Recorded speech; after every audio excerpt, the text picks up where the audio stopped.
Alrighty guys, let me give you a bit of context behind this episode right here. At the beginning of the year, my good friend Mate, aka BDM for Big Dick Mate, came to my house with boxes and boxes of rare collectibles, guys. We had thousands of pocket monsters. Push comes to shove, I contacted a few people out there just to get some of these units graded and potentially sold.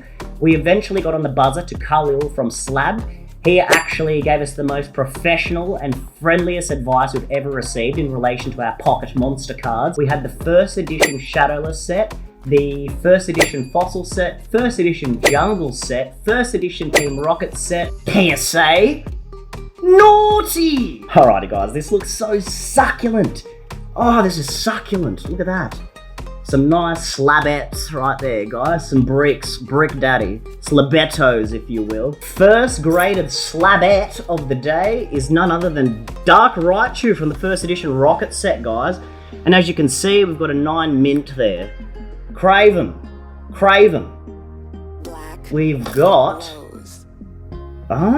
Team Rocket Trainer. Rocket Sneak Attack, also at a 9 mint. Next slabetta. Another trainer from the Rocket set, guys. First edition, also... Oh, that's at a 7. Oh, that's sick. So we got the Dark Slowbro here, guys. Also graded at a 9. So far, so good, guys. Dark Magneton. These are all first editions. We've got the stamp.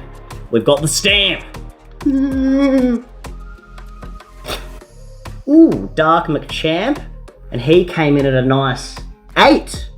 God, this is good for my nipples. Dark Hypno, guys, at an 8. Very naughty. Very supple.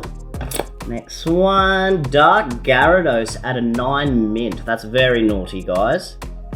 Look at that. Fuck, that's good art. Dark Golbat, guys, and he got a 6. Man, I love these slabs, mate. Dark Dug Trio here, guys. 9. Next one, we've got Dark Dragonite at an 8. I was really hoping this one was going to get a 10 for Mate, but an 8's still solid there, guys. First edition Dark Dragonite. One of my favourite pocket monsters. Yes! The grading, not so much. We got a 7 on our Dark Blastoise, guys. This is one of our big hitters. Not so bad. This was actually one of my favourite cards from the Rocket set, so I was really hoping this one was going to get a high grade from up there, but a 7 is still solid, guys, for a first edition. Oh, fuck! Oh! Dark Charizard, guys. Mate, this supple unit got a nice solid 9. Look at that, guys. Dark Charizard, one of the hotter items from the set. Yes. Look at the arts. Solid arts. Alright. Dark Arbok at a 7. Oh, fuck.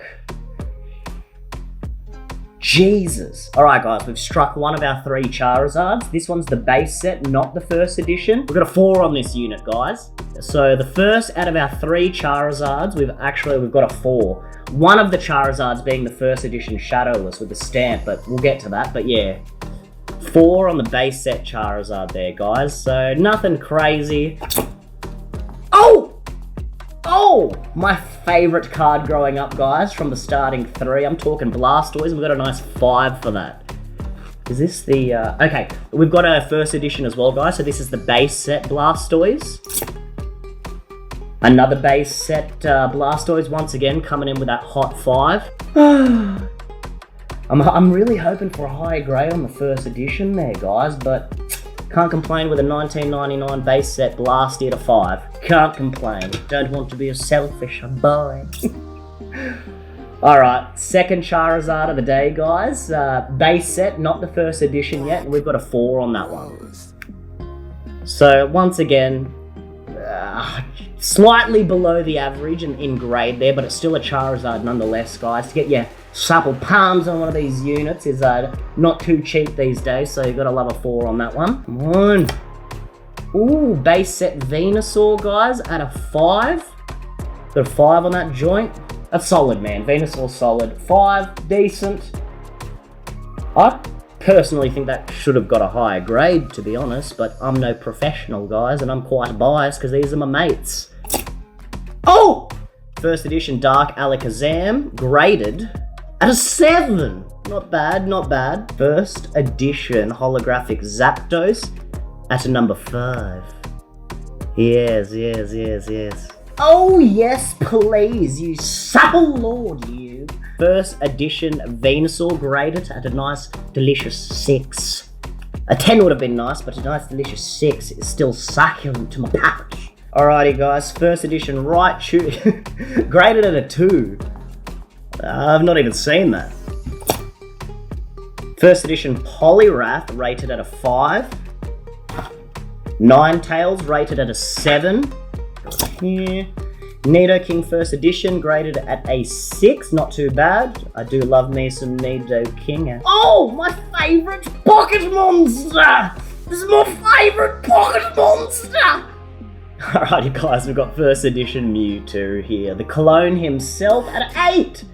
Oh, I'm really happy this got an 8 for Mate, guys. I love Mewtwo. Alright, okay, first edition Magneton at a 5. That's alright. First edition Machamp, I'm pretty sure we got 3 of these. So the first one got a 5. Hitmonchan first edition at a 6. One of the toughest pocket monsters in the TCG, if you know what I mean, you know what I mean.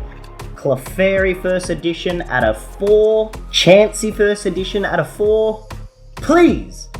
Gods, Mate! So this is our first edition Blastoise, guys. What do you mean? Oh, okay, there's a scratch down there. We got a 1. We got a 1 on this one here, guys. So definitely hoping for a higher number than 1, but it still looks bloody cool. It's a Blastoise first edition, shadowless nonetheless. But yeah, as you can see down the bottom there, guys, we've got a bit of holographic scraping. So I understand why it got the 1. But yeah, this was definitely one of my favourite cards that we sent off, guys. I love Blastoise. First edition Alakazam at a 5. I see you've put this last, Khalil, or should I say first? I don't know. This is actually the card that I've been waiting for, guys. This was the hot commodity that we were praying to the Pocket Monster card lords that it would get a succulent grade. It's got, for what it is, it's decent. And I'm talking the shadowless first edition stamped Charizard, guys, and we've got a 4 on that one here. So that was our pièce de résistance of the set. We've got a lot of favourites, but this was definitely the most prominent one in the field. The most prominent pectorials, the most prominent areolas. This boy right here is what we were banking on, guys, and he got a 4. So I'm not going to say I'm not surprised. Like, we did observe this card quite a fair bit. We had a few professionals look at it, so we knew what we were getting into here, guys.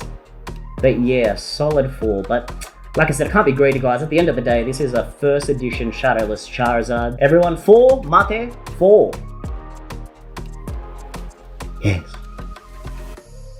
Yes.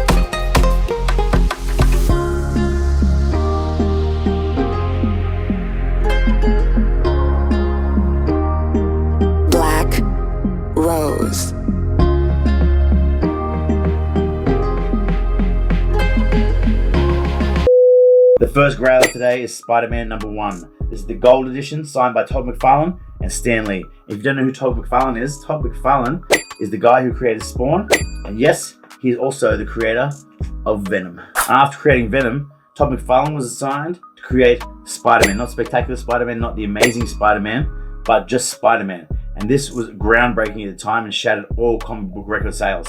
It was 2.5 million copies, with not only the gold, but the silver and the normal. And later on, bring out the Venom series. And then we come back to the gold edition. Now the gold edition was very limited and was only sent to comic book retailers. But like I said before, guys, this is one of the Grail comics of all time because of the iconic design. This is one of the most recognizable pictures in comic book history. It's Spider-Man through the gold webs in that classic Spider-Man pose.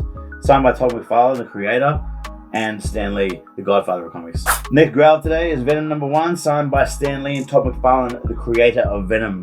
Venom first came through in Secret Wars number 8 as just a suit for Spider-Man, and they had a falling out. But the interesting thing about Venom is his name wasn't always Venom. He actually doesn't even have a name. He is part of an alien race called the Clintar. Now, Venom, as an anti-hero, loves to make his own rules. But unlike the movies portrayed by Sony, which are a ridiculous rendition of Venom, he loves to mimic Spider-Man's powers. So he wall crawls, he web slings. And the most interesting fact, Peter Parker wasn't the first thing he landed on.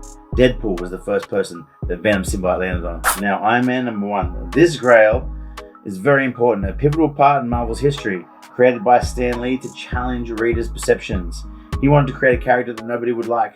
During the Cold War, he created a character who was a narcissistic billionaire that manufactured arms. Now, Iron Man, unlike Captain America, who was created during the Second World War to inspire people to join the army, Iron Man was created during the Cold War. Now, this would let everyone know that America was locked in an arms race with Russia, and to back the good guy, back the American. Now, with Iron Man having his own series, they can delve deeper into who Tony Stark is and how complex his struggle with alcoholism is, his struggle with weapons dealing is, and adding to the rich tapestry of Marvel. Which brings us to our next Grail, the Uncanny Avengers number 1, signed by Stan Lee. You've seen this comic before in the 5-star unboxing episode.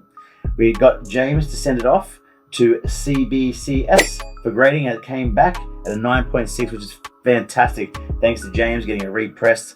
Brilliant work, James. We love your work. Yes, of course, signed by the Master Stan Lee. You know why I love the Uncanny Avengers? The Uncanny Avengers was formed after the fallout of Avengers vs. X-Men. So this created unity.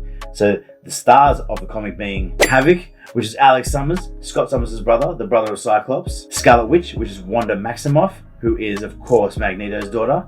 And Wolverine, otherwise known as Logan. Now they're facing off an epic villain, which is the Red Skull with all new powers. He managed to obtain the brain of Professor Xavier after death.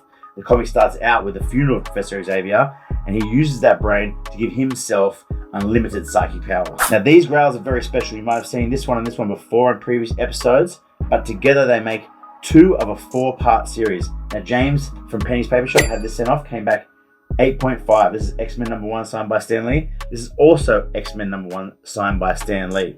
These are 2 parts of a 4-part variant cover with a never-ending battle with Magneto. Now both comics are signed by Stan Lee, and this one is signed by Jim Lee. Now Jim Lee is the godfather of the X-Men. Now he worked hard on sketching and designing all these new X-Men characters from the 90s, as I spoke about in the X-Men episode.